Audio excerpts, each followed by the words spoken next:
Assalamualaikum warahmatullahi wabarakatuh. Perkenalkan, nama saya Fahri Atmana Budi dengan NIM 1908452, Prodi Rekayasa Perangkat Lunak Universitas Pendidikan Indonesia. Nah, teman-teman, di sini saya akan membahas terkait film Hati Merdeka. Diawali dengan Kapten Amir beserta anggotanya. Mereka itu menjalankan misi untuk mencuri berkas penting yang dimiliki oleh Belanda. Nah, dari situ ada Kapten Amir dan Thomas yang sedang memantau dari kejauhan yang menggunakan sniper gitu.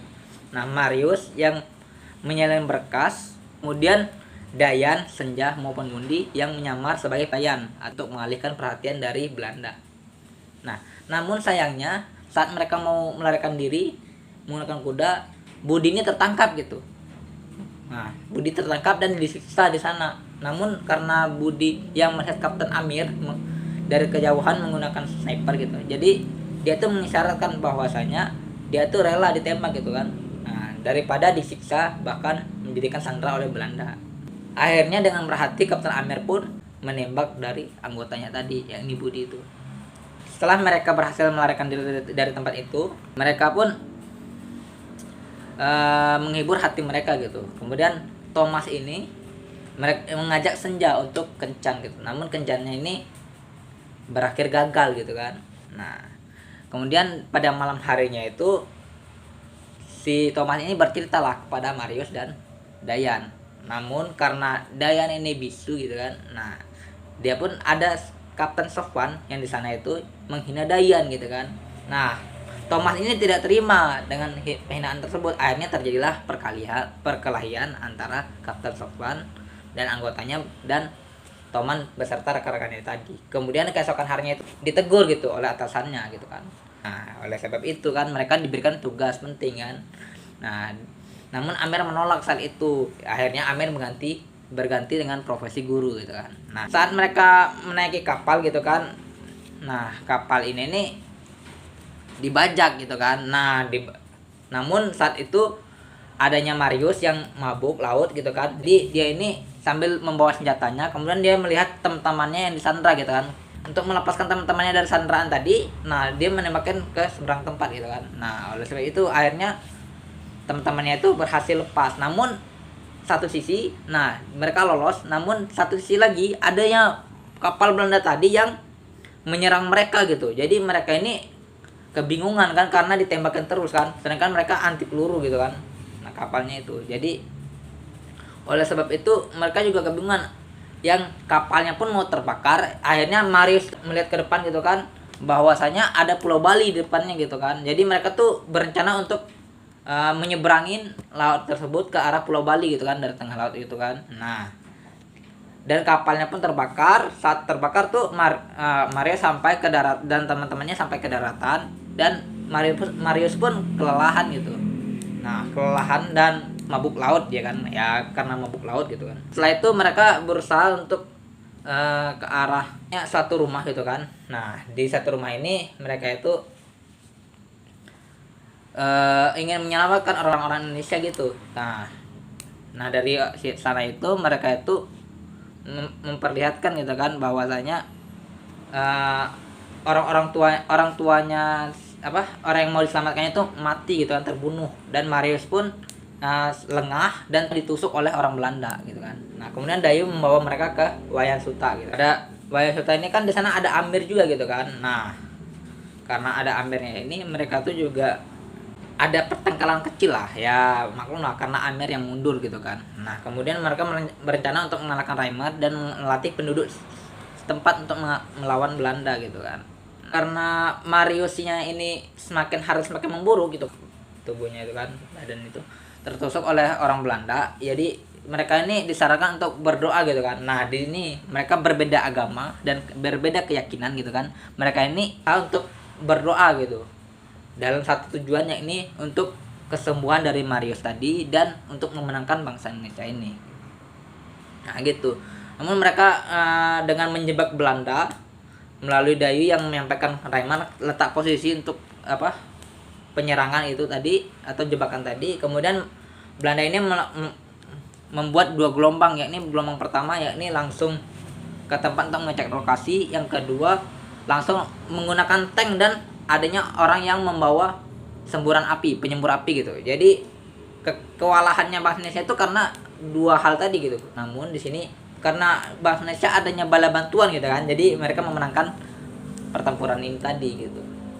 Nah kemudian Reimer ini lari gitu kan, karena lari ya akhirnya ya tidak inilah, akhirnya tertangkap juga gitu kan, karena udah lari kan, terpojok karena ada tebing gitu kan. Jadi karena mau dibunuh gitu kan, sambil disiksa dibunuh gitu kan, Amir pun menyarankan gitu kan, jangan dibunuh gitu kan. Nah ditangkap saja gitu kan, karena bunuh kan ya termasuk dosa besar juga gitu kan.